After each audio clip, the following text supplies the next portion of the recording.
Hi students, welcome to our academy. அடுத்து நம்ம class வகுப்புல நாம பார்க்க போறது 7th செய்யுது பார்க்க போறோம். இப்போ 6th full fledged நம்ம முடிச்சிட்டோம். தரவா இருக்கணும்.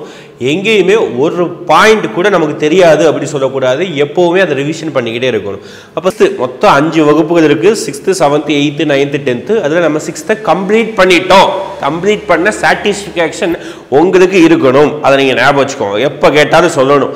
அதுல என்ன புலவர் வராங்க கேட்டா சொல்லணும்.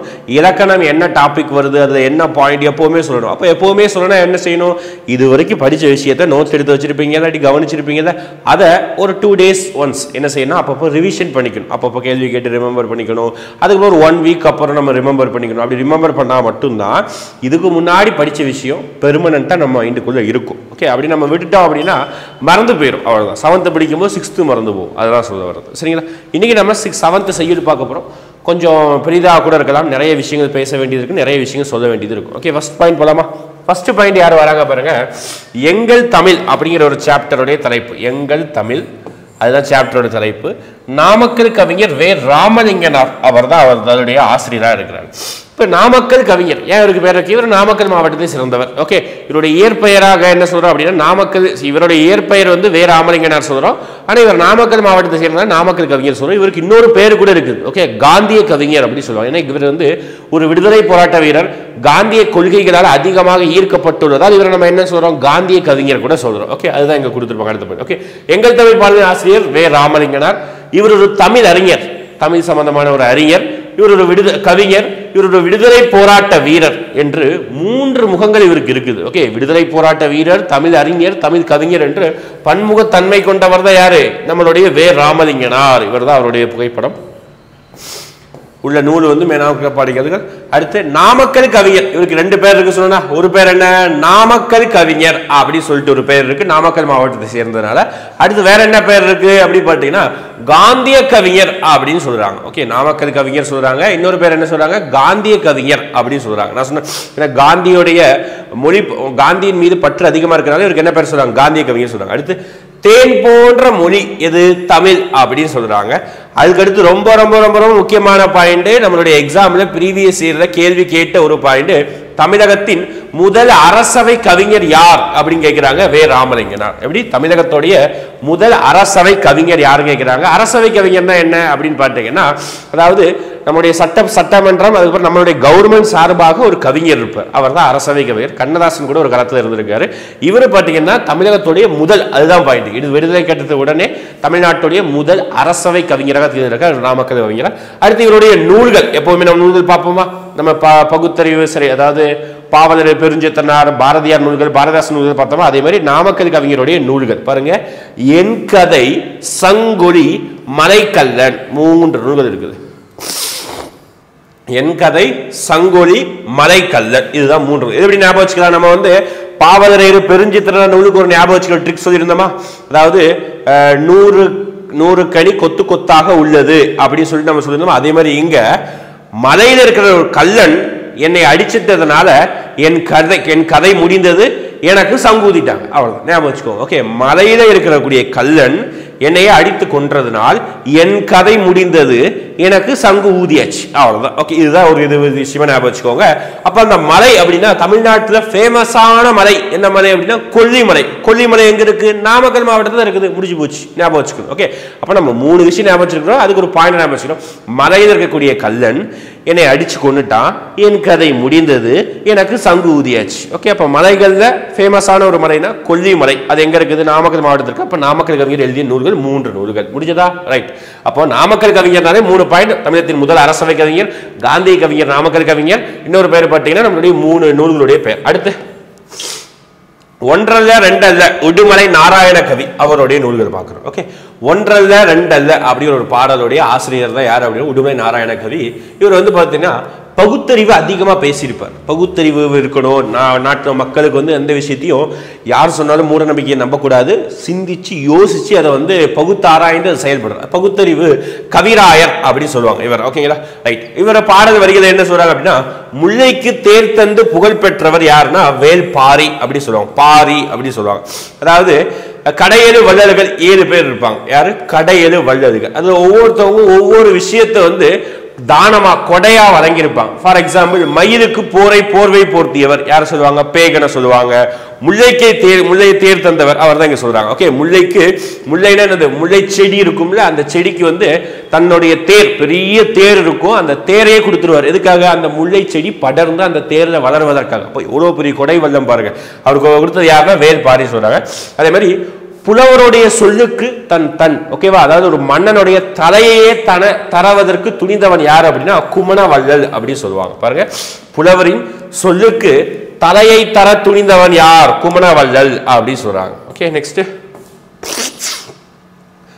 நாட்டுப்புற இசையின் எளிமையை கையாண்டு கவிதைகள் எழுதியவர் உடுமலை நாராயண கவி அப்படி சொல்றாங்க. நான் சொன்ன உடுமலை நாராயண கவியுடைய மற்றொரு சிறப்பு பெயர் என்ன அப்படின்னா பகுத்தறிவு கவிராயர். பகுத்தறிவு விஷயத்தை நிறைய பரப்புனால இவருக்கு என்னப்பட்ட பெயர்? பகுத்தறிவு கவிராயர் சொல்றாங்க. பகுத்தறிவு மூலம் கருத்து பரப்பியவர் திரைப்பட பாடலாசிரியர் அப்படின்னு சொல்லிட்டு உடுமலை நாராயண கவியோட புகழ் பாடப்படுகிறது. ஓகேங்களா? உடுமலை நாராயண கவி எழுதிய பாடல்கள்ல ஒரு 4 சொல்லுப்பொருள் இருக்குது. ஓகே, ஒப்புமை அப்படின்னா இணை, இதை ஒப்பிட்டு பார்ப்பாங்க சொல்லுவாங்க, இணைச்சி பார்க்கறாங்க. ஓகே, இதையும் ஒப்புமை. அடுத்து முகில் அப்படின்னா ரொம்ப ஃபேமஸான ஒரு சொல் பொருள். முகில் அப்படின்னா மேகம் அப்படி சொல்லுவாங்க. ஓகே, முகில்னாலே மேகம். நம்ம போன தடவை துணைப்பாடல் 6th துணைப்பாடத்தில் பார்த்துருந்தோம். மேகமுக்கு இன்னொரு பெயர் என்ன இருக்கு? விசும்பு அப்படிங்கிற பெயர் இருக்கு, ஞாபகம் வச்சுக்கணும். மேகத்துக்கு இன்னொரு பெயர் விசும்பு இருக்குது. ஓகே, அற்புதம் அப்படின்னா விந்தையான செயல், அற்புதமான செயல், ஆச்சரியமான செயல் சொல்றோமா, அற்புதமான செயல், விந்தையான செயல். ஓகே, அடுத்து உபகாரி அப்படின்னா வள்ளல் தான் சொல்றாங்க உபகாரி. இது ஃபேமஸான இந்த 2 ஞாபகம் வச்சு, அற்புதமும் முகிலும் ரொம்ப முக்கியமானது. ஓகே, நெக்ஸ்ட் போலாமா?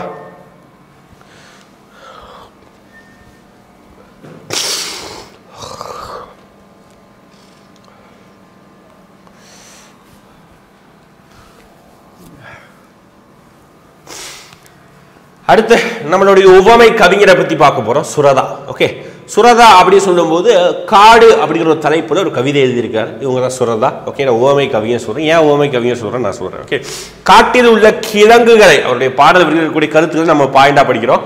காட்டில் உள்ள கிழங்குகளை தோண்டி உண்பது எது? பன்றிகள் தான் தோண்டி உண்ணுமாமா. காட்டில் இருக்கக்கூடிய கிழங்குகள் தோண்டி பன்றிகள் திங்குவோம். அடுத்து காடுகள் முழுவதும் மலர்ந்து சொல்றாங்க. கார்த்திகை விளக்கு போல இருக்கும் அப்படின்னு காடை வந்து வர்ணிக்கிறார். காடுகளை இன்னொரு விஷயத்தோட ஒப்பிட்டு பேசுகிறார், உவமையாக பேசப்படுகிறார். ஓகே, அடுத்து காடு என்னும் பாடல் இடம்பெற்ற நூல் என்னன்னா தேன்மலை இயற்கை எழில் பகுதி அப்படிங்கிற தேன்மலை அப்படிங்கிற ஒரு நூல் தான் இடம்பெற்றிருக்கும். காடு என்ற பாடலுடைய வகைகள் என்ன?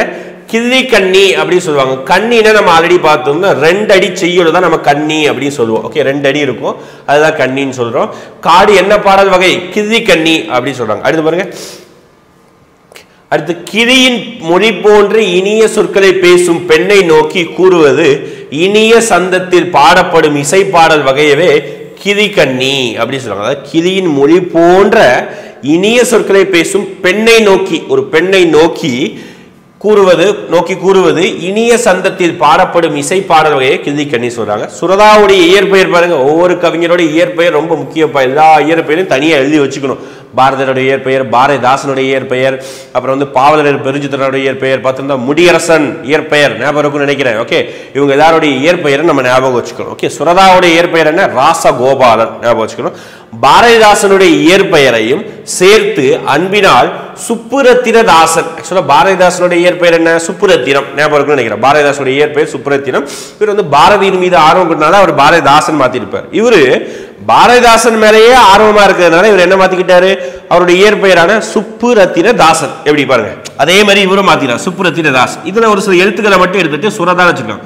சு ர தா, இதுல எல்லா எழுத்துக்களையும் எடுத்துக்கிட்டு இவர் என்னவா பேரை வச்சுக்கிறாரு? சுரதா அப்படின்னு சொல்லிட்டு தன்னுடைய பேரை வந்து மாற்றிக்கொள்கிறார். இவர் என்னன்னு சொல்றாங்க, இதுதான் ரொம்ப ரொம்ப முக்கியமானது. இவர் என்ன சொல்றாங்க? உவமை கவிஞர் அப்படி சொல்றாங்க. உவமை அப்படின்னா ஒரு விஷயத்தை இன்னொரு விஷயத்தோடு ஒப்பிட்டு பேசப்படுவதுதான் உவமை அப்படி சொல்லுவாங்க. அதுதான் இப்போ காடை நிறைய விஷயத்தோட ஒப்பிட்டு பேசுறாரா? இவர் எல்லா விஷயத்தையும் இவர் ஒப்பிட்டு பேசுறாரு. அதனால இவருக்கு என்ன சிறப்பு இருக்கு? உவமை கவிஞர் ஞாபகம் வச்சுக்கணும். ஓகே, உவமை கவிஞர் இருக்கு. யாரு? புரட்சி கவி ஞாபகம் இருக்குன்னு நினைக்கிறேன். ஓகே, யாரு? பாவேந்தர் ஞாபகம் இருக்குன்னு நினைக்கிறேன். யாரு? திராவிட நாட்டின் வானம்பாடி ஞாபகம் இருக்குன்னு நினைக்கிறேன். ஞாபகம் இல்லைன்னா 6th போய் பாருங்க, அகைன் திருப்பி போய் பாருங்க, நோட்ஸ் திருப்பி போய் பாருங்க, அப்பதான் ஞாபகம் வரும். அதே மாதிரி இதரசனே நம்ம பார்த்துருந்தோம். யாரு? நாமக்கல் கவிஞர்னா யாரு? காந்திய கவிஞர்னா யாரு? பகுத்தறிவு கவிராயர்னா யாரு? நிறைய பட்ட சிறப்பெயர்கள் இருக்கும், படிச்சாதான் முடியும். ஓகேங்களா? கண்டிப்பா ஒரு கொஸ்டின் வந்துடும். அடுத்து பாரதிதாசன் மீது பற்று கொண்டவர் யாரு? சுரதா. ரைட். அடுத்து சுரதா எழுதிய நூல்கள் பார்க்கலாமா? சுரதா எழுதிய நூல்கள் அமுதும் தேனும், துறைமுகம், தேன்மலை, மொத்தம் 3 நூல்கள் உள்ளது. எப்படி நம்ம நாமக்கல் கவிஞர் எழுதிய நூல்கள் பார்த்தோமா, அதே மாதிரி இங்க இவர் எழுதிய 3 நூல்கள் அமுதும் தேனும், துறைமுகம், தேன்மலை அப்படின்னு சொல்லிட்டு ஒரு 3 நூல்கள். அடுத்து இவர் பாடல்கள் சொல்லியிருக்காரு. காடு அப்படிங்கிற ஒரு வார்த்தை தமிழ்ல வந்து சொல்வளம் எவ்வளவு அழகா இருக்கு பாருங்க. ஒரு வார்த்தைக்காக எத்தனையோ வார்த்தைகள் இருக்குது. ஒரு வார்த்தை ஒரு பொருளை வந்து சொல்றதுக்கு இத்தனை வகைகள் இருக்குது. அதுதான் நம்மளுடைய 6th வளர்மொழி, மூத்த மொழி, வளமொழி அப்படின்னு நம்ம படிச்சிருப்போமா. அதுல பாருங்க காடு, ஓகே, ஃபாரஸ்ட் அப்படிங்கிற வார்த்தைக்கு நமக்கு தமிழ்ல எத்தனை வார்த்தை இருக்கு பாருங்க. காடு மட்டும் சொல்லலாம், வேற என்னென்ன வார்த்தைனாலும் சொல்லலாம். காடை கா அப்படி கூட சொல்லலாம். கால், கான், கானகம், அடவி ஃபேமஸான ஒண்ணுப்பா, கேட்டிருக்கிறாங்க. அடவி, அரண், ஆரணி, புறவு, பொறை, சாரி பொற்றை, பொழில், தில்லம், அலுவம், இயவு, பலவம், முளரி, வள்ளை, விடர், வியல், வனம், அதுக்கப்புறம் பார்த்தீங்கன்னா முதை, முளை, சரி மிதை, இருப்பு, அடுத்து சுரம், பொச்சை, பொதி, முளி, அரில், அரல், பதுகை, கணையம். பாருங்க எவ்வளவு பாருங்க. காடுங்கிற ஒரு வார்த்தையை மட்டும் குறிக்கக்கூடிய பொருட்கள் கிட்டத்தட்ட 20க்கு மேல இருக்கு பார்க்கணும். ஓகே, அப்ப இந்த பாடத்தில் இருக்கக்கூடிய சொல்லும் பொருள் பார்க்கலாமா. ஈன்று அப்படின்னா என்னது? தந்து. ஓகேவா, தந்து அப்படின்னு அர்த்தம். அதாவது பசு கன்றை ஈன்றது அப்படின்னு சொல்றோமா. பசு கன்றை ஈன்றது. அப்ப பசு வந்து பசுமாடு ஒரு குட்டி போட்டது, தந்தது, குட்டியை தந்தது, ஈன்றது. அடுத்து கரித்திட அப்படின்னா மகிழ்ந்திட, நல்ல கரிக்கணும் அப்படின்னு சொல்லுவாங்க. மலையாளத்திலையும் சொல்லுவாங்க, தமிழே இருக்குது. ஓகே, நல்ல கரிக்கணும். கரிந்திட அப்படின்னா சந்தோஷமா இருக்கணும், மகிழ்ந்திடணும். அடுத்து பாருங்க கொம்பு அப்படின்னா கிளை, மரத்துடைய கொம்பு அப்படின்னு கிளையை சொல்றோம். அடுத்து பாருங்க நச்சவரம் அப்படின்னா விடமுள்ள பாம்பு, ரொம்ப முக்கியமானது. நச்சவரம், நச்சவரம், நச்சரவம் அப்படின்னா விடமுள்ள பாம்பு. அடுத்து அதிமதுரம், மிகுந்த சுவை. சார் இது எங்கேயோ கேள்விப்பட்ட மாதிரி இருக்கு. அதிமதுரம், ஆமா, விளம்பரத்தை கேள்விப்பட்டிருப்பீங்க. 3 ரோசஸ் விளம்பரத்தை கேள்விப்பட்டிருப்பீங்கல்ல. அதிமதுரம், ஏதோ மூலிகை, துளசி அப்படி இப்படின்னு சொல்லிட்டு ஏதோ மூலிகைகள்லாம் இருக்கும். ஓகே, அது அதிமதுரம் அப்படின்னா சுவையுள்ள, அதிக மிகுந்த சுவை அப்படி சொல்றாங்க. விடுதி அப்படின்னா தங்கும் இடம். இந்த வானரம் ரொம்ப முக்கியம்ப்பா, யானை அப்படி சொல்றாங்க. ஓகே, சாரி வானரம் இல்ல, வாரணம், வாரணம் அப்படின்னா யானை அப்படி சொல்றாங்க. ஓகேங்களா, இந்த வித்தியாசமா இருக்கக்கூடிய விஷயம் நல்லா பார்த்துக்கணும். அடுத்து அப்படியே நிற்கட்டும் அந்த மரம் என்ற தலைப்புல ராஜா மார்த்தாண்டன் எழுதிய ஒரு கவிதை தான் பார்க்க போறோம். ஒரு 3 பாயிண்ட் தான் பார்க்க போறோம். ஓகே, அப்படியே நிற்கட்டும் அந்த மரம் என்ற பாடல் ஆசிரியர் ராஜா மார்த்தாண்டம். இவர் கொல்லிப்பாவை அப்படி ஒரு சிற்றிதழை நடத்தியிருக்கார். அதை ஞாபகம் வச்சு. இவர் கொல்லிப்பாவை அப்படிங்கிற சிற்றிதழ் நடத்தியவர் யாரும் கேட்பாங்க, ராஜமார்த்தாண்டம். இதழ்கள் நம்ம நிறைய படிக்கணும். ஆல்ரெடி வந்து நம்ம பாவலரேறு பெருஞ்சித்திரனா டாபிக் படிக்கும் போது இதழ்கள் படிச்சிருப்போம் நினைக்கிறேன், ஞாபகம் இருக்குன்னு நினைக்கிறேன். ஓகே, தமிழ் நிதம், அப்புறம் பார்த்தீங்கன்னா ஒரு 3 இதழ்களை படிச்சிருப்போம். இங்க அதே மாதிரி கொல்லிப்பாவை இதழ் நடத்தியவர் யாரு அப்படின்னா ராஜமார்த்தாண்டம். பின்னாட்கள்ல கனவு, நிறைய மொழிகள்லாம், நிறைய இதழ்கள்லாம் வரும், படிக்கணும். அதுக்கப்புறம் பார்த்தீங்கன்னா கொங்குதேர் வாழ்க்கை என்ற சிறந்த தமிழ் கவிதை தொகுப்பின் ஆசிரியர் ராஜமார்த்தாண்டம். அவ்வளவுதான் 3 பாயிண்ட். இது இந்த பாயிண்ட் ரொம்ப முக்கியம். ஓகே, அடுத்து பார்க்கலாம் திருக்குறள். திருவள்ளுவர் ரொம்ப ஃபேமஸானது, ரொம்ப முக்கியமானது. நீண்ட காலமாக நம்ம நிறைய விஷயங்கள் படிக்கணும். இப்போ திருவள்ளுவர் ஏற்றிருப்பார். அவருடைய காலம் கிமு 31ஆம் நூற்றாண்டு. முப்பாலை பகுத்திருப்பாங்க. 133 அதிகாரம் இருக்கும். ஒவ்வொரு அதிகாரத்துக்கு 10 பாடல் இருக்கும். அறம், பொருள், இன்பம் அப்படின்னு பிரிச்சிருப்பாங்க. 2 அடிகள் இருக்கும், 7 சொற்கள் இருக்கும். இதான் பேசிக்கானது. ஓகே, அப்ப திருவள்ளுவர் வாழ்ந்த காலம் என்ன? 2000 ஆண்டுகளுக்கு முற்பட்டது அப்படின்னு சொல்றாங்க. ஓகே, திருக்குறளுக்கு திரு அப்படின்னு சொல்லுகின்ற ஒரு அடைமொழியோடு வருகின்ற முதல் நூல் என்னன்னா திருக்குறள் தான். திரு அப்படிங்கிற ஒரு அடைமொழியோடு வருகின்ற நூல் என்னன்னா திருக்குறள் அப்படின்னு சொல்றாங்க. முப்பால் பாருங்க, அறத்துப்பால், பொருட்பால், இன்பத்துப்பால், அது காமத்துப்பால் சொல்லுவாங்க. 38, 70, 25 3 அதிகாரம், அதாவது 3 வகைகளாக பிரித்து 38 அதிகாரம், 70 அதிகாரம், 25 அதிகாரம் பிரிக்கப்படுகிறது. திருக்குறளுடைய மொத்த அதிகாரங்கள் எத்தனை? 133 அதிகாரங்கள். மொத்த குறட்பாட்கள் 1330 குறட்பாட்கள் உள்ளன. ஞாபகம் வச்சுக்கணும். ஓகே, இதெல்லாம் ரொம்ப பேசிக்கானது. இன்னும் 7th 8th நிறைய படிப்போம். அடுத்து பாருங்க புறநானூற்று பாடல் வருகிற பாருங்க, அழகான ஒரு பாடல் வருகிறது. இதெல்லாம் அதாவது புலித்தங்கிய குகை அப்படிங்கிற ஒரு தலைப்புல ஒரு பெண்பார் புலவர் ஒரே ஒரு பாடலை புறநானூற்றுல படிச்சிருப்பாங்க. ஓகே, ஃபர்ஸ்ட் புறநானூறு அப்படின்னா என்ன அப்படின்னா புறத்தை பத்தி பேசக்கூடியது. 2ஆ பிரிச்சிருப்பாங்க 400 பாடல்களை. புறநானூறு, அகநானூறு 2ஆ பிரிச்சிருப்பாங்க. அதுல புறத்தை பத்தி பேசக்கூடியது என்ன சொல்லுவாங்கன்னா புறநானூறு, அகத்தை பத்தி பேசக்கூடியது அகநானூறு அப்படின்னு சொல்லுவாங்க. அப்ப புறம்னா என்ன? தமிழனுடைய வீரம், தமிழருடைய கொடை, தமிழருடைய அவங்க வாழ்ந்த வாழ்க்கை, இதை பற்றி பேசுறது புறநானூறு. அகநானூறு அப்படின்னா அவங்களுடைய உள்வாழ்க்கையான காதல், இன்பம், இது எல்லா விஷயத்தையும், குடும்ப வாழ்க்கை, குடும்ப உறவு, இது எல்லாத்தையும் பேசக்கூடியது அகநானூறு சொல்றாங்க. நானூறுனா 400 பாடல்களை குறிக்கக்கூடியது. அப்ப இது புறநானூறு பார்க்கிறோம். ஒரு பாடல் வரி பாருங்க, சிற்றில் நற்றூன் பற்றி நின் மகன் அப்படின்னு சொல்லி நிறைய பாடல் இருக்கு. தோன்றுவன் மாதோ போர்க்கள தானே அப்படின்னு சொல்லிட்டு, அதாவது இவர் பாத்தீங்கன்னா காவர் பெண்டு அப்படி சொல்லக்கூடிய பெண் பார்ப்புறவர். இவங்க யாரு அப்படி பாத்தீங்கன்னா ஒரு மன்னருடைய செவிலி தாய் அப்படி சொல்லுவாங்க. அதாவது கோப்பெரு நற்கிதியோடைய செவிலி தாய். சார் என்ன சார் தாய்னா தெரியாது, என்ன சார் செவிலி தாய் அப்படின்னா வளர்ப்பு தாயை தான் என்ன சொல்லுவாங்கன்னா செவிலி தாய் சொல்லுவாங்க. செவிலி தாய்னா என்னது? வளர்ப்பு தாய். அதாவது பெத்தவங்க யாரா இருப்பாங்க, வளர்க்கிறவங்க தான் என்ன சொல்லுவாங்க, வளர்ப்பு தாய் அப்படின்னு சொல்லுவாங்க, செவிலி தாய். ஓகே, அப்போ புலித்தங்கிய கோயின் பாடலாசிரியர் காவர் பெண்டு. கோப்பெரு நற்கிதியின் செவிலி தாயாரு காவர் பெண்டு சொல்றாங்க. அடுத்து புறநானூற்று காவர் பெண்டு பாடிய பாடல்கள் ஒன்னே ஒண்ணுதான். ஓகே, பண்டைய மக்களுடைய வாழ்க்கை முறை, நாகரிகம், பண்பாடு, வீரம் முதலியவற்றை வெளிப்படுத்தும் நூல் புறநானூறு அப்படி சொல்றாங்க. சரிங்களா? இதுதான் அந்த கதைகள். ஓகே, அதாவது போருக்கு சென்ற ஒரு மன்னனுக்காக அவருடைய மனைவி அவங்க அதாவது போர் சென்ற மகனுடைய செவிலி தாய் கிட்ட கேட்கிறாங்க. அதுதான் இந்த பாடல்கள் இருக்கும். காவர் பெண்டு எழுதியிருப்பாங்க. சரிங்களா? ரைட், நெக்ஸ்ட் பாஞ்சை வளம் அப்படின்னு சொல்லிட்டு ஒரு கதை பாடல். ஓகே, இது கட்டபொம்மை துரை அவங்கள பத்தி அவங்க அம்மா பத்தி பேசுறாங்க. ஓகே, சுத்த வீரன் சூரன் கட்டபொம்மை துரை அப்படி பாடல்களை தாண்டி வாக்கருள் செய்வாரே சக்க தேவி, அதாவது சக்கம்மா தேவி கட்டபொம்மனுடைய தாய் பெயர். அதை சொல்றாங்க. கட்டபொம்மன் கதை பாடல்கள் பாஞ்சை வளம் அப்படிங்கிற தலைப்புல தொகுத்தவர் யாருன்னா வானமாமலை. ஞாபகம் வச்சுக்கணும், பாஞ்சை வளம் அப்படிங்கிறது ஒரு பாடலுடைய தலைப்பு. ஓகே, கட்டபொம்மனுடைய பாடல்களை தொகுத்து வழங்கியிருக்காரு யாரு? வானமாமலை. பாஞ்சை வளம் என்னும் பாடல் இடம்பெற்றுள்ள நூல் என்னது? வீரபாண்டிய கட்டபொம்ம துரையோடைய கதை பாடல்கள். அடுத்து பாஞ்சாலக்குறிச்சிக்கு அருள்வாக்கு தருபவர் யாரு? சக்கமா தேவி. பாஞ்சாலக்குறிச்சி பகுதியை ஆளுமை பண்ணது கட்டபொம்மன். அதுக்கு அருள் வாக்கு, அதாவது வாக்கு கேட்பாங்கல்ல, அருள் வாக்கு கேட்பாங்கல்ல, அது யார் கொடுப்பாங்க அப்படின்னா அவங்களுடைய சக்கமா தேவி. யாரு? கட்டபொம்மனுடைய அம்மா, அவங்க தான் சக்கமா தேவி. நெக்ஸ்ட் கலங்கரை விளக்கம் அப்படிங்கிற ஒரு தலைப்பு. கடியலூர் உருத்திரன் கண்ணனார், அதாவது பெரும்பானாற்று படையிலிருந்து ஒரு பாடல் எழுதி கொடுத்திருக்கிறாங்க. கலங்கரை விளக்கம், கலங்கரை விளக்க பாடலை எழுதியவர் யாருன்னா கடியலூர் உருத்திரன் கண்ணனார். 10 பாட்டுல 2 பாடல்களே படிச்சிருப்பார். ஓகே, பட்டினப்பாலை, பெரும்பானாற்று படை அப்படின்னு சொல்லிட்டு 2ஐயுமே இயற்றியவர் யாரு? கடியலூர் உருத்திரன் கண்ணனார். ஞாபகம் வச்சுக்கணும். ஓகேங்களா? அதுல பெரும்பானாற்று படையுடைய பாட்டுடை தலைவன் யார்? ஞாபகம் வச்சுக்கணும். ஒவ்வொரு பாடலுடைய பாட்டுடை தலைவர் இருக்கும். பெரும்பானாற்று படையுடைய பாட்டுடை தலைவன் யார்? தொண்டைமான் இளந்தரையான் அப்படின்னு சொல்லுவாங்க. தொண்டைமான் இளந்தரையான்னு சொல்லுவாங்க. இவர் தான் பெரும்பானாற்று படையுடைய பாட்டுடை தலைவன். நம்ம எப்படி ஞாபகம் வச்சுக்கலாம்? இந்த தொண்டை அப்படிங்கிற வார்த்தையை ஞாபகம் வச்சுக்கோங்க. ஓகே, அப்போ தொண்டை அதையும் ஞாபகம் வச்சுக்கணும் ஒரு ஷார்ட்டா. பெரும்பானாற்று படை, அப்ப அதையும் ஞாபகம் வச்சுக்கணும். அப்ப என்ன செய்யலாம்?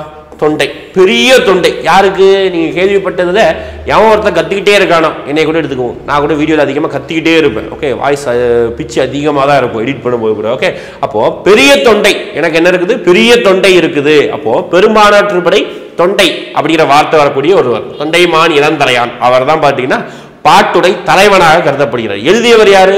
கடியலூர் உருத்திரன் கண்ணனார். ஓகே, எழுதியவரோட தொண்டை அது படை பாட்டுடை தலைவனை கேட்கலாம். இப்போ இந்த ஆற்றுப்படை ஆற்றுப்படை ஆற்றுப்படை முடியுது, அது என்ன சார்?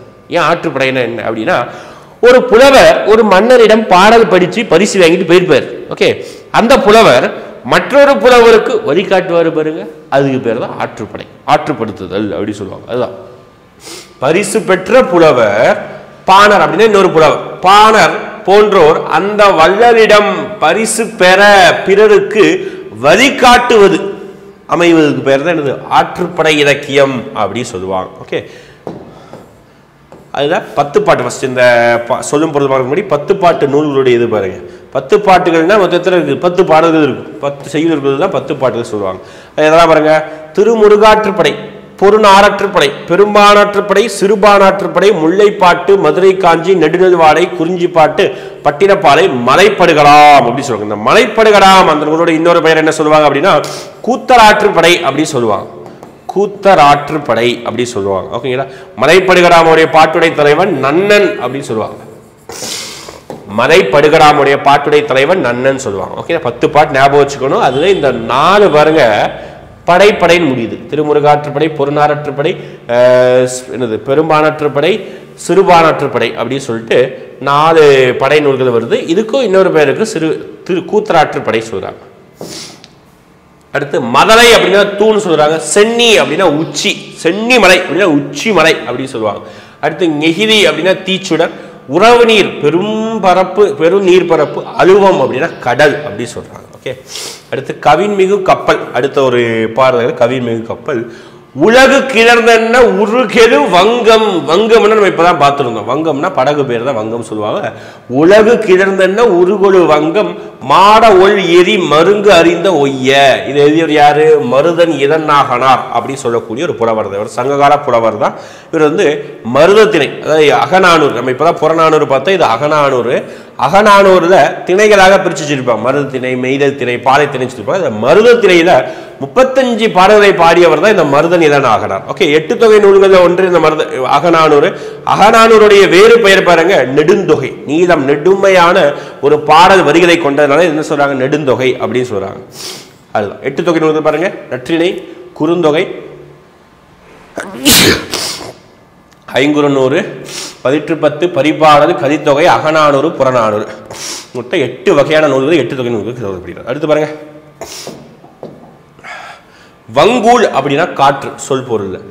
வங்கம் அப்படின்னா இப்பதான் சொன்ன கப்பல். நிகான் அப்படின்னா நாவாய் ஓட்டுபவர், அந்த கப்பலை ஓட்டுவார்ல அவர் நிகான் அப்படி சொல்றாங்க. எல் அப்படின்னா பகல் மாட, ஒல் பலரி அப்படின்னா கலங்கடர அப்படின்னு சொல்றாங்க. நெக்ஸ்ட் இன்பத்தமிழ் அப்படிங்கிற ஒரு தலைப்புல பாரதிதாசன். நம்ம ஆல்ரெடி வந்து 6th வந்து இன்பத்தமிழ் படிச்சிருப்போம். இங்க இன்பத்தமிழ் கல்வி அப்படிங்கிற தலைப்புல பாரதிதாசன், திருப்பி பாரதிதாசன் வர. நம்ம பாரதிதாசன் பத்தி அது நிறைய படிச்சிருக்கோம். பாவேந்தர் அப்படி படிச்சிருக்கிறோம், புரட்சி கவிஞர் அப்படின்னு சொல்லி படிச்சிருக்கிறோம். ஓகே. அவருடைய இயற்பெயர் சுப்புரத்தினம் படிச்சிருக்கோம். இங்க பாருங்க ஒரு பாடல் பாருங்க. ஏடெடுத்தேன் கவி ஒன்று வரைந்திட. ஏடெடுத்தேன்னா அந்த எழுதக்கூடிய பொருட்கள் எடுத்தாராமா. ஏடெடுத்தேன் கவி ஒன்று வரைந்திட, என்னை எழுதென்று சொன்னதுவான் அப்படின்னு சொல்லி பாடல் யாருக்குரியது? பாரதிதாசனுடையது. அதனால பாரதிதாசன் என்ன சொல்லுவாங்க? இன்னொரு பெயர் கூட இருக்கு, ஏடு கவி அப்படிங்கிற ஒரு பெயர் இருக்கு. பாரதிதாசன் என்ன பெயர் இருக்கு? ஏடு கவி கூட பெயர் இருக்கு. அடுத்து பாருங்க இன்பத்தமிழ் கல்வி என்ற பாடல் இடம்பெற்ற நூல் பாரதிதாசன் கவிதைகள் அப்படி சொல்றாங்க. பாரதிதாசன் எழுதிய நூல்கள் பாருங்க இங்க எக்கச்சக்கமா கொடுத்திருக்கிறாங்க. பாண்டியன் பரிசு, அழகின் சிரிப்பு, இசை அமுது ரொம்ப முக்கியமானது, இருண்ட வீடு, குடும்ப விளக்கு, கண்ணகி புரட்சி காப்பியம், இது எல்லாமே பாரதிதாசனுடைய பாடல்கள் நூல்கள். பாரதிதாசன் சாகித்ய அகாடமி விருது பெற்ற ஒரு நூல், ரொம்ப முக்கியமான நூல் என்னது? பிசிராந்தையர் அப்படின்னு சொல்லக்கூடிய ஒரு நாடக நூல் தான் என்ன சொல்றாங்க? பாரதிதாசன் சாகித்ய அகாடமி விருது பெற்ற ஒரு நூல். சரிங்களா? அடுத்து பாருங்க அழியாச்செல்வம். அழியா செல்வம் சமண முனிவர்கள் ஒரு நாலடியார் நூல். நாலடியார் என்ற நூலை இயற்றியவர் யாரு? சமண முனிவர்கள் பலர், ஒருத்தர் கிடையாது, நிறைய பேர். சமண மதம் ஒரு மதம் இருக்குது, அதுல இருக்கக்கூடிய முனிவர்கள் தான் நாலடியார் எழுதியிருப்பாங்க. 14 கீழ்கணக்கு நூல்கள் தான் ஒரு நாலடியார். நம்ம ஆல்ரெடி படிச்சிருந்தோம். ஓகே. அதாவது 2ஆ பிரிச்சிருப்போம் தமிழ் நூல்களை. 14 கீழ்கணக்கு, 14 மேற்கணக்கு பிரிச்சிருப்பாங்க. அதுல கீழ்கணக்கு நூல்கள் தான் அறநூல்கள் சொல்லியிருப்போம். திருக்குறள், அறநெறி சாரம், நிறைய நூல்கள் தான் வரும். போன தடவை படிச்சிருந்த ஒரு சில நூல்கள் தான் வந்திருக்கும். இதுல 14 கீழ்கணக்கு நாலடியார் ஒண்ணு. 400 வெண்பகம் உருவானதுதான் நாலடியார் சொல்றோம். நாலடியாருடைய வேறு பெயர்கள் என்ன இருக்கு பாருங்க. வேளாண் வேதம், நாலழி 400 அப்படி சொல்லுவாங்க. அறம் பொருள் இன்பம் என்ற பால் பகுப்பு கொண்ட நூல் நாலடியாறு. 4ம் 2ம் சொல்லுக்குருதி அப்படி சொல்லுவாங்க. இதுல 4 அப்படின்னா நாலடியாரையும், 2 அப்படின்னா திருக்குறளையும் குறிக்கக்கூடியது. தொடர் மூலம் திருக்குறளுக்கு இணையாக போற்றப்படுகிறது பாருங்க. திருக்குறளுக்கு இணையாக நாலடியார் போற்றப்படுகிறது. திருக்குறளை முப்பால், நாலடியாரை முப்பால். ஓகே. முப்பால் இருக்கு. நாலடியாரை தொகுத்தவர் யாருன்னு கேட்பாங்க? பதுமனார். ஹையர் ஸ்டடீஸ் தான் இருக்குது, இருந்தாலும் இப்பயே படிச்சுக்கோங்க. நாலடியாரை தொகுத்தவர் யாருன்னு கேட்பாங்க? பதுமனார் தான் நாலடியாரை தொகுத்தவர். ஓகே. நெக்ஸ்ட் சொல்லு பொருள். வைப்புலி அப்படின்னா பொருள் சேமித்து வைக்கும் இடம். விச்சை அப்படின்னா கல்வி. பரி அப்படின்னா குதிரை அப்படி சொல்லுவாங்க. பரினா குதிரை, ரொம்ப முக்கியமானது. அடுத்து பாருங்க தேனரசன். இவர் ஒரு கவிஞர் தான். இவர் சின்னதா ஒரு 4 பேர் தான் இருக்குது. ஒரு வேண்டுகோள் என்ற கவிதை இயற்றியவர் தேனரசன். தேனரசன் எழுதிய வேண்டுகோள் என்ற கவிதை இடம்பெற்ற நூல் பெய்து பழகிய மேகம். பெய்து பழகிய மேகம். தேனரசன் எழுதிய நூல்கள் பாருங்க. மண்வாசல், வெள்ளை ரோஜா, பெய்து பழகிய மேகம். இந்த 3 விஷயங்கள் வேணும். ஓகே. எப்படி ஞாபகம் வச்சுக்கலாம்? மேகம் நல்ல மழை பெஞ்சு மண்ணு நல்லா செரிச்சாதான் ரோசா மலரும். ஓகேவா? அந்த ரோசால என்ன இருக்கும்? தேன் இருக்கும். அப்ப தேனரசன் எழுதிய நூல்கள் முடிஞ்சு போச்சு. அவ்வளவு ஏதாவது ஞாபகம் வச்சுக்க வேண்டியதான். எவ்வளவுதான் ஒரு மனுஷன் ஞாபகம் வைப்பான். அப்போ பெய்து பழகிய மேகம், நல்ல மேகம் மழை பெஞ்சாதான் மண் நல்லா செதிக்கும், மண் வாசல். அந்த மண் நல்லா செதிச்சாதான் வெள்ளை ரோஜா வளரும். அந்த ரோஜாவில் என்ன கிடைக்கும்? தேன் இருக்கும். தேனரசன் தான் அதோடைய ஆசிரியர். முடிஞ்சதான் மண் வாசல், வெள்ளை ரோஜா, மேகம். அப்போது இருக்கக்கூடிய ஒரு வார்த்தை ஞாபகம் வந்தோன்னா நமக்கு சொன்ன ஷார்ட்கட் ஞாபகம் வரும். மேகம், மண், அப்புறம் வந்து ரோஜா. அது ரோஜா என்ன இருக்குது? தேன் இருக்குது, தேனரசன். ஓகேவா? அடுத்து வானம்பாடி குயில் தென்றல் இதழ்களில் கவிதைகள் எழுதியவர் யாரு? தேனரசன். ஓகே, நடத்தல எழுதினார் கவிதை இதழ்கள்.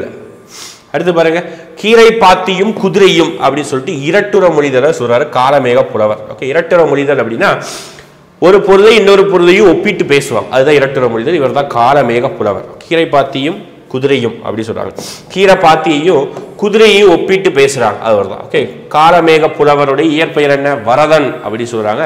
காலமேக புலவருடைய தனி பாடல்கள் என்ன சொல்றாங்க? தனிப்பாடல் திரட்டு அப்படி சொல்லி நூல் என்ன சொல்றாங்க? தனிப்பாடல் திரட்டு அப்படி சொல்றாங்க. அடுத்து வந்துடலாமா? அடுத்து பாருங்க, மூன்றரையனார். ஓகே, மூன்றரையனார் பழமொழி 400 என்ற நூலை எழுதியவர் தான் என்ன சொல்றாங்க? மூன்றரையனார் சொல்றாங்க. அவர் விருந்தோம்பலை பற்றி சொல்லக்கூடிய ஒரு முக்கியமான விஷயம். தமிழருடைய பண்பாட்டு குரலில் உண்மையானது விருந்தோம்பல் அப்படி சொல்றாங்க. மாறியொன்றி இன்றி வருந்திருந்த காலத்தும் டேஸ் டேஸ் பாடல் வரிகள் வருது. ஒன்றுரா முற்றில்லா அப்படி பாடல் வரிகள் மூன்றரையனார். ஓகே, பாரியுடைய மகளிர் யாரு? அங்கவை சங்கவை. இங்கேயோ கேள்விப்பட்ட மாதிரி இருக்கா? சிவாஜி படத்தில் சாலமன் பாப்பையோடைய பொண்ணுங்க பேர் சொல்லுவாங்களா? அங்கவை, இது சங்கவை. என்னது? இந்த சரக்கை கொண்டு அங்கே வைக்கவா அப்படின்னு சொல்லிட்டு வே கூட காமெடி பண்ணுவார். அதுதான். ஓகே, உண்மையாவே பாரியுடைய பொண்ணு, பாரி மன்னன் இருக்கார்ல, இந்த கடையேழு வள்ளல்கள் 7 பேர்ல ஒருத்தர் தான் பார்த்தீங்கன்னா பாரி. அந்த பாரியுடைய பொண்ணு பேர் தான் அங்கவை சங்கவை. நிறைய போர் நடக்கும். இதில் கபிலர், பாரியுடைய தோழர் தான் பார்த்தீங்கன்னா கபிலர், ஒரு புலவராக இருந்திருப்பார். அடுத்து பழமொழி 400 நூல் ஆசிரியர் யாரு? மூன்றரையனார். அடுத்து மூன்றரையனாருடைய காலம் என்ன? கிபி 4ஆம் நூற்றாண்டு. மூன்றரையர் சமயம் சமண சமயம். 14 கீழ்கணக்கு நூல்கள் உண்டு. 400 பாடல்கள் இருக்குது. ஒவ்வொரு பாடலோட இறுதியில ஒரு பழமொழி கொடுக்கப்பட்டிருக்கும். ஓகேவா? புரிஞ்சு போச்சா? அடுத்து பார்க்கலாமா? அடுத்து வயலும் வாழ்வும் அப்படி ஒரு நூலோடைய ஆசிரியர் யாருன்னா கி.வா. ஜெகந்நாதன். வயலும் வாழ்வும் என்ற நாட்டுப்புற பாடலுடைய தொகுத்தவர் யாரு? கி.வா. ஜெகந்நாதன். உழைக்கும் மக்கள் கலிப்பு தெரியாமல் இருப்பதற்காக தான் என்ன பாடுவாங்க அப்படி நாட்டுப்புற பாடல்களே பாடுவாங்க. நிறைய மக்கள் வந்து வேலை பார்ப்பாங்கல்ல, அவங்க வேலை பார்க்கக்கூடிய கலிப்பு டயர்டே இருக்கக்கூடாது அப்படின்னு இருக்கலாம், பாட்டு படிச்சுட்டே வேலை பார்ப்பாங்க. ஐதேசா ஐதேசா படகத்தது ஐதேசா பாடுவாங்கல்ல. எதுக்காக? உடம்புல வந்து அந்த கலிப்பு தெரியக்கூடாது, அந்த கலிப்பு அதாவது டயர்டு இருக்கக்கூடாதுன்னு சொல்லிட்டு பாடலை படிச்சுக்கிட்டே வேலை செய்வாங்களாம். அதுதான் வந்து நாட்டுப்புற பாடல்கள் சொல்றாங்க. நம்ம 6th நாட்டுப்புற பாடல்களை பற்றி நம்ம படிச்சிருந்தோம், ஞாபகம் இருக்குன்னு நினைக்கிறேன். நாட்டுப்புற பாடல்களை தொகுத்தவர் அப்படி சொல்லிட்டு நிறைய விஷயங்கள் தான் படிச்சிருப்போம். கி.வா. ஜெகந்நாதன் நாட்டுப்புற பாடல்கள் தொகுப்பு மலையருவி அப்படி சொல்றாங்க. நாட்டுப்புற இலக்கியத்தோட வேறு பெயர் என்ன? வாய்மொழி இலக்கியம். அணை கட்டி போரடிக்கும் அழகான இடம் அப்படின்னா தென்மதுரை அப்படி சொல்றாங்க. அடுத்து வாங்க. அடுத்து ஆழ்வார்களை பற்றி ஒரு முக்கியமான ஒரு பாடல்கள் இருக்குது. வையம் தகலியா வார்க்கடலே நெய்யாக டஸ் டஸ் டஸ் இடர் ஆதி, ஆதினா கடல் தான், ஆதி நீங்குவே என்று பாடியவர் யாரு? பொய்கை ஆழ்வார் அப்படின்னு சொல்லுவாங்க. ஓகே, பொய்கை ஆழ்வார். அடுத்து பாருங்க, அன்பே தகலியா. இங்க பாருங்க, இங்க வையம் தகலியா, வையம் அப்படின்னா உலகம். ஓகே, இங்க அன்பே தகலியா ஆர்வமே நெய்யாக, இங்க வையம் தகலியா வார்க்கடலே நெய்யாக, இங்க ஞான தமிழ் புரிந்த நான் அப்படின்னு சொல்லிட்டு பூதத்தாழ்வார் சொல்லுவாங்க. பொய்கை ஆழ்வார், பூதத்தாழ்வார், பேயாழ்வார், இவங்க 3 பேரையும் என்ன சொல்லுவாங்க அப்படின்னு பார்த்தீங்கன்னா முதலாழ்வார்கள் அப்படின்னு சொல்லுவாங்க. முதலாழ்வார்கள் சொல்லுவாங்க. யாரெல்லாம்? பொய்கை ஆழ்வார், பூதத்தாழ்வார், பேயாழ்வார், இவங்க 3 பேர் சேர்ந்து முதலாழ்வார் சொல்லுவாங்க. இது பொய்கை ஆழ்வார் பிறந்த ஊர் அப்படின்னா காஞ்சிபுரம் வருகை இருக்கு திருவெக்கா அப்படின்னு சொல்லுவாங்க. பொய்கைனாலே குளம், ஏரி அப்படின்னு சொல்லுவோம். காஞ்சிபுரம் ஏரிகளின் மாவட்டம் சொல்றாமா, அப்ப காஞ்சிபுரத்தில் இருந்திருக்காங்க. அடுத்து பொய்கை ஆழ்வார் பாடிய பாடல்கள் முதல் திருவந்தாதி அப்படின்னு சொல்லுவாங்க.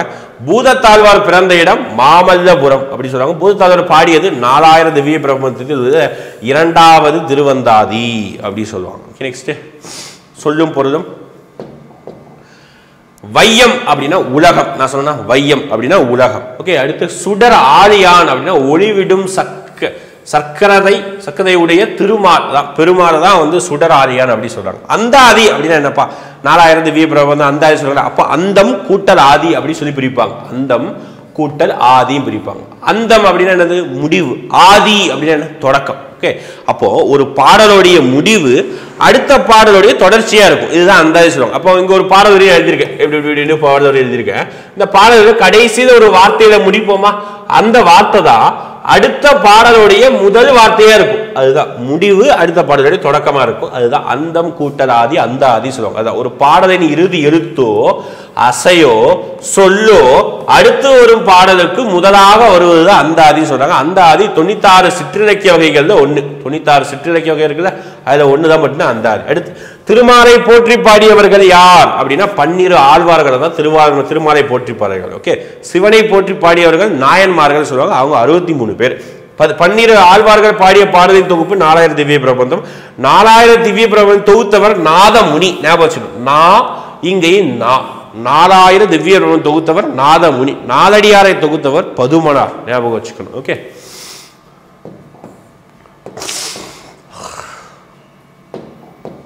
அடுத்து அறம் என்னும் கதிர் முனைப்பாடியார் தலைப்புல.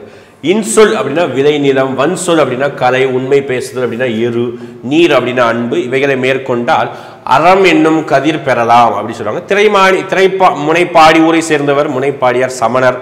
அறநெறிச்சாரம் என்ற நூலின் ஆசிரியர் முனைப்பாடியார். அறநெறிச்சாரோட பாடல் வகைகள் பார்த்துக்கணும். ஓகே, வகைகளை எத்தனை எண்ணிக்கை அப்படின்னா 225 பாடல்கள் உள்ளதுதான் எனது அறநெறிச்சாரோடைய பாடல் எண்ணிக்கை. நெக்ஸ்ட் போலமா அடுத்து கண்ணதாசன். ஓகே, நம்ம நிறைய சினிமா பாடல்களே ஒரு பாடல்கள் இடம்பெற்றுள்ளது. கண்ணதாசன் மலைப்பொழிவு அப்படின்ற ஒரு பாடலை இயற்றியவர் இயேசுநாதர் கூறிய அறிவுரை அப்படின்ற பாடல் தலைப்புற இந்த கண்ணதாசன் எழுதியிருப்பார். கண்ணதாசனுடைய இயற்பெயர் என்ன அப்படின்னா முத்தையா. அவருடைய இயற்பெயர் என்ன? முத்தையா அப்படி சொல்லுவாங்க. மலைப்பொழிவு கண்ணதாசன். இயேசுவின் வாழ்க்கை வரலாற்றை அவரது அறிவுரைகளையும் கூறும் நூல் தான் எனது இயேசு காவியம். எழுதுனதுதான் இயேசு காவியம். ஓகே, அதுதான் இடம்பெற்றிருக்கும் இந்த பாடல்கள். அடுத்து தன்னை அறிதல் அப்படின்னு சொல்லிட்டு சே பிருந்தா அப்படி ஒரு கவிஞர், பெண் கவிஞர் தான். தன்னை அறிதல் பாடல் இடம்பெற்ற கவிதை இடம்பெற்ற நூல் மகளுக்கு சொன்ன கதை அப்படி சொல்லிட்டு இருக்கும். பெண் கவிஞர்கள் முக்கியமானவர் சே பிருந்தா. ஓகே, முடிஞ்சது. அதோட செய்யுள் எழுத்து இதெல்லாம் முடிஞ்சது. ஓகேங்களா? செய்யுள் கண்ணதாசன் படிச்சிருக்கிறோம், புறப்பட்ட ஆழ்வார்கள் படிச்சிருக்கிறோம். எப்பவும் போல நம்ம முடிச்சுட்டு கடைசி என்ன பண்ணுவோம், ஒரு 5 கேள்வி கேட்போம். அந்த 5 கேள்விக்கு நீங்க பதில் சொல்ல போறீங்க. ஓகேவா? என்ன கேள்வி பார்க்கலாமா? இப்போ முதல் கேள்வி, காவர் பெண்டு யாருடைய செவிலித்தாய்? ஓகே, காவர் பெண்டு யாருடைய செவிலித்தாய்? புறநானூற்றுல எத்தனை பாடல்களை படிச்சிருக்கிறாங்க? ஒரு கேள்வி முடிஞ்சது. காவர் பெண்டு யாருடைய செவிலித்தாய்? புறநானூற்றுல எத்தனை பாடல்களை படித்துள்ளார்? ஒன்று முடிஞ்சதா? அடுத்து மலை கல்லன் யார் எழுதிய ஒரு நூல்? ஓகே, மலை கல்லன் யார் எழுதிய நூல்? முடிஞ்சதா? அடுத்து சுரதாவுடைய இயற்பெயர் என்ன? நல்லா கவனிச்சுக்கோங்க. சுரதாவுடைய இயற்பெயர் கேட்கிறேன். ஓகே, சுரதாவுடைய இயற்பெயர். அடுத்து பாருங்க, வெள்ளை ரோஜா யார் எழுதிய நூல்? ஓகே, வெள்ளை ரோஜா யார் எழுதிய நூல்? அடுத்து முதல் ஆழ்வார்கள் யாரெல்லாம்? முதல் ஆழ்வார்கள் யார்? அவங்களுடைய பேரை சொல்லணும். முதல் ஆழ்வார்கள் எத்தனை பேர், அவங்க யார் யாரெல்லாம் அப்படி சொல்லிட்டு கமெண்ட்ல மென்ஷன் பண்ணுங்க.